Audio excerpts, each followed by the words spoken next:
Welcome back again. We're on week 62, no, week 63 I believe. And I want to show you this little thing that I found. This is a change formula. This is something that I've learned from the project management course I'm doing. And essentially it was developed by Beckard and Harris. And it's a way of thinking about how change occurs. And so C equals change. A equals the level of dissatisfaction that you have with how things are. B is the desirability of the proposed change or end state. So, like how desirable you are to getting a different scenario. And then D is the practicality of the change. X is the amount of effort that it would take to change. And I think this is a really good model. I'll give you some more time to look at that, maybe even write it down. And I think it's a really good model to help us understand ourselves, because if you follow the formula, you should be able to have a good understanding about why you haven't really changed what you're doing. And it just makes sense, because change comes about if A, B and D together are greater than X. And what I mean by this is, for instance, if you're not really dissatisfied with where you are, and maybe you desire something quite a lot, or maybe you don't really desire something as much, and then on top of that it seems like it's quite impractical to make the change, then and on top of that, to make the change seems like it costs far more time and energy than it seems like it takes a lot of time and energy. Then essentially your score on this, where you'd have low points here, and this could be like 5 or something, I don't know. I have 5 out of 10. And if these are all 1, then the point is you times these as well.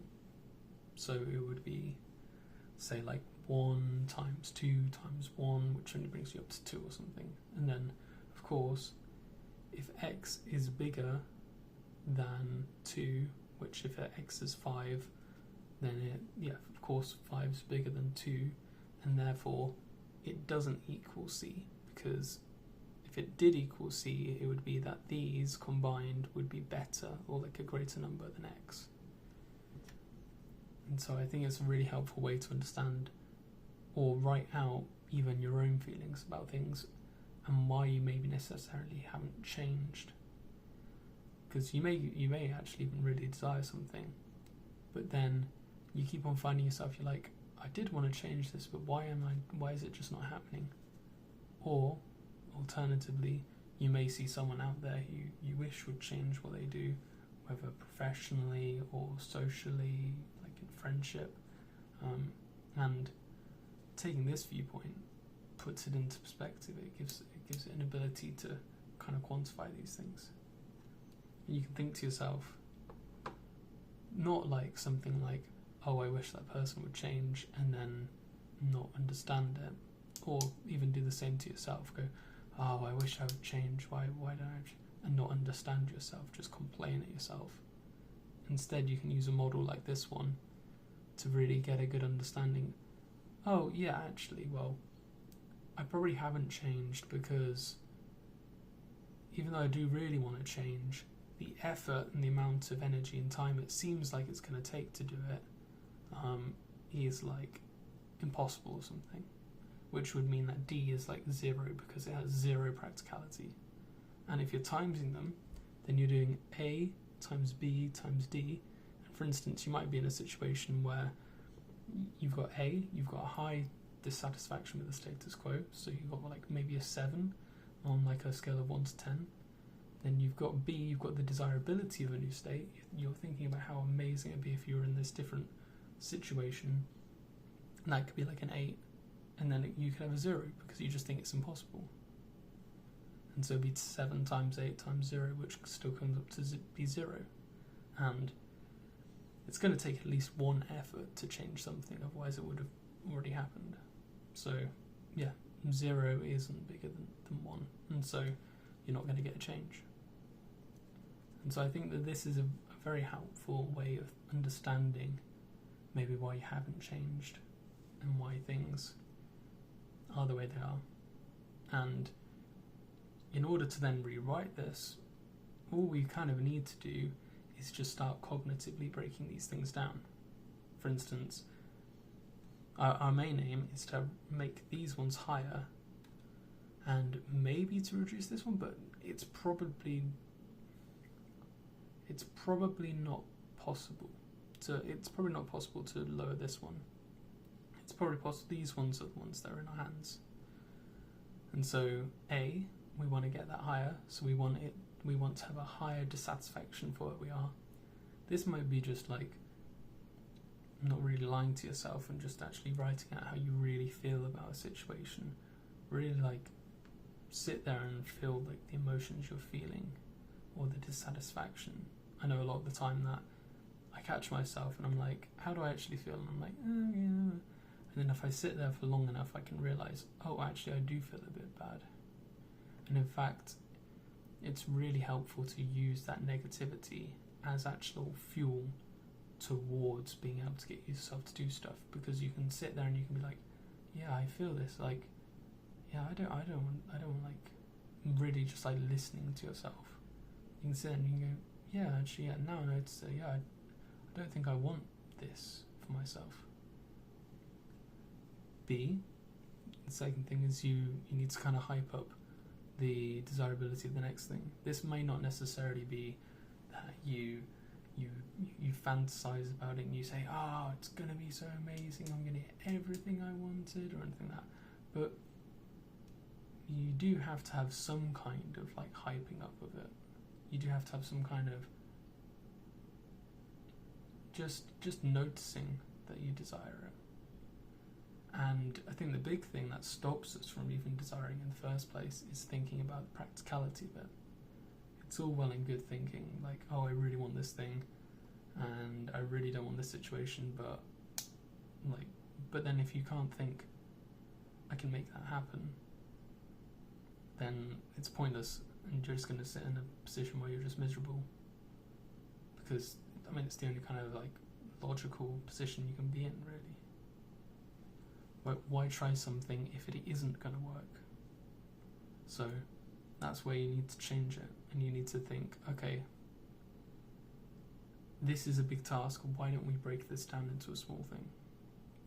Even if necessarily I can't be in this position where, say for instance, I haven't read a lot of books actually this year.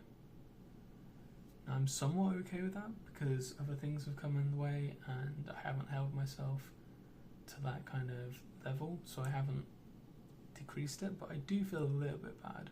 I have held myself a little bit, but not as much as I nearly did like a couple of years ago.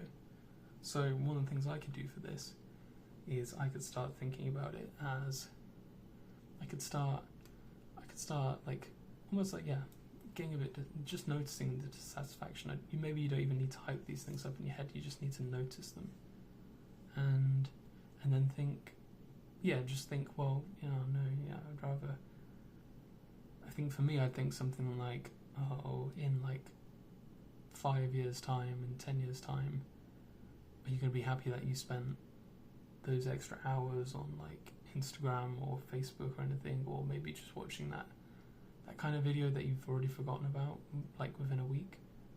Or would you rather be able to like bring up in conversation, for instance, about this particular unique thing that you experienced when you were reading this book, or you could even, if you did want to do like experiences or something, you could think about it this way. Do I really want to be in this position where I haven't done those things and I can't talk about them and I can't have that knowledge and share that with other people to get a better understanding about these things? They say that like hell is when you meet the potential of what you could have been, and that's quite a scary thought. And so it's about maybe like noticing that in yourself. That's like leveling up A. B, the desirability of the proposed end, like change or end state. And so this would be then thinking, it's all well and good like trying to run away from things and go, okay, no, I want to read books because I don't want to be like that. But you've got to also be able to have some kind of motivation that's through positivity, like positive approach.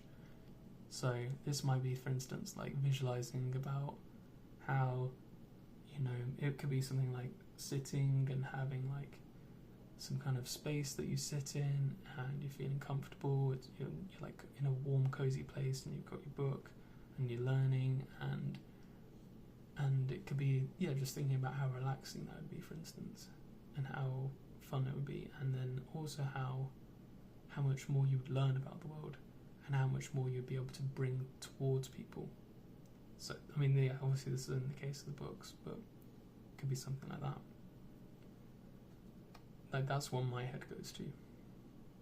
And then D could be the practicality of the change. So if I'm thinking, okay, I've got to read like 12 books over the whole of the year, and then I'm like, crap, like that's quite a lot. Like that's a book a month.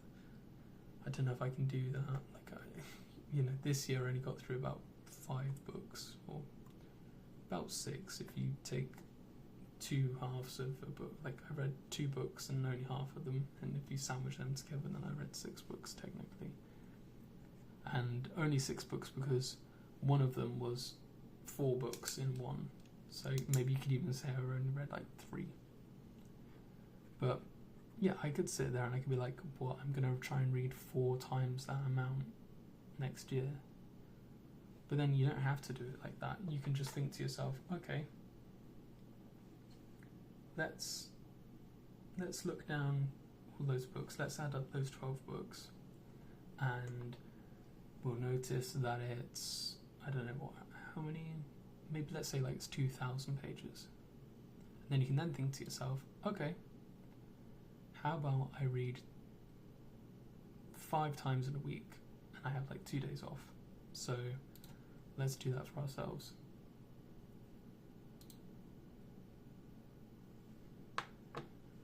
What we need to do is we need to do 365, because that's how many days there are in a year, and then we divide that by 7, because that's how many weeks there's going to be, and then you times it by 5, because that's how many days, like how many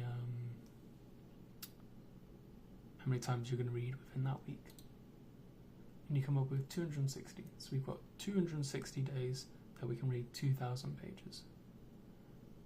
Now let's divide the 2,000 by the amount of days we've got to read it.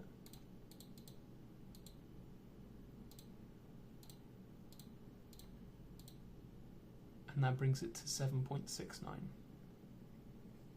That's 7.69. That's not even 8 pages that you need to read every single day and then have 2 days rest. And if that's too much, then you can think to yourself, and you can then think to yourself, okay, well, I could probably read 7 pages. But if that isn't enough, then just halve it.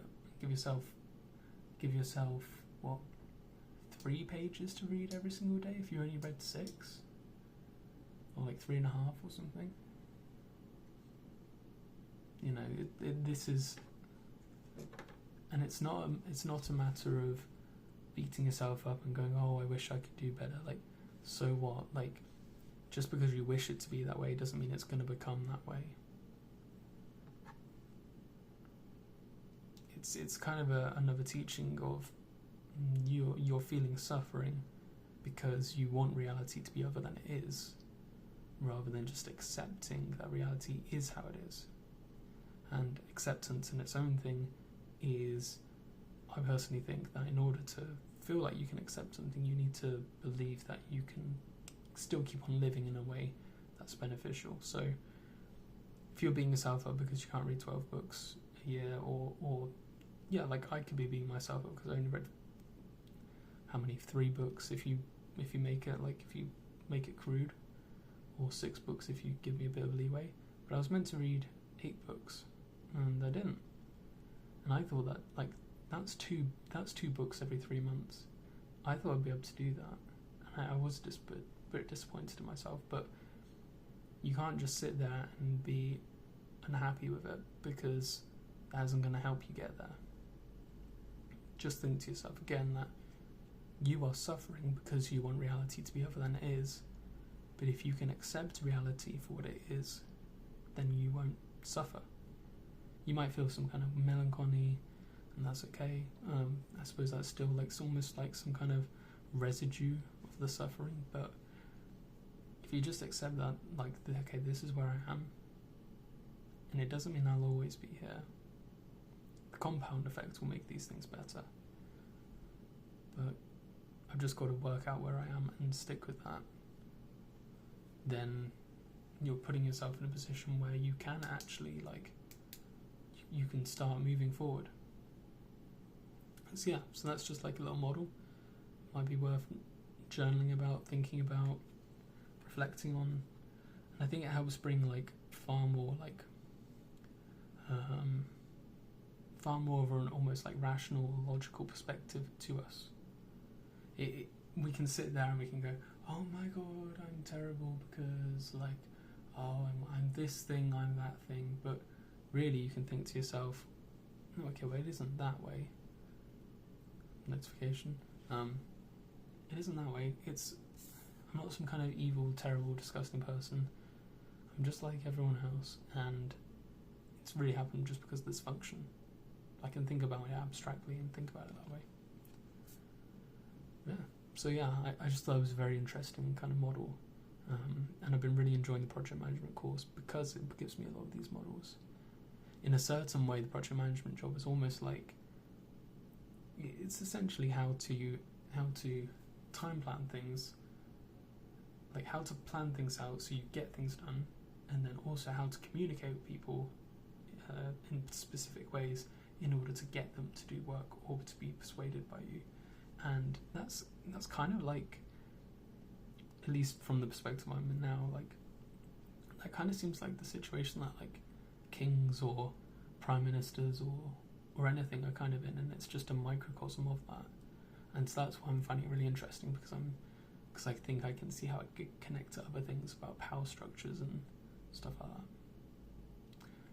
So yeah, and it's also interesting to see kind of how they navigate it. Like, do they put certain moralities on these things, like almost like reading the course in kind of meta textually or whatever, like seeing if they're putting any particular ideology into it and stuff.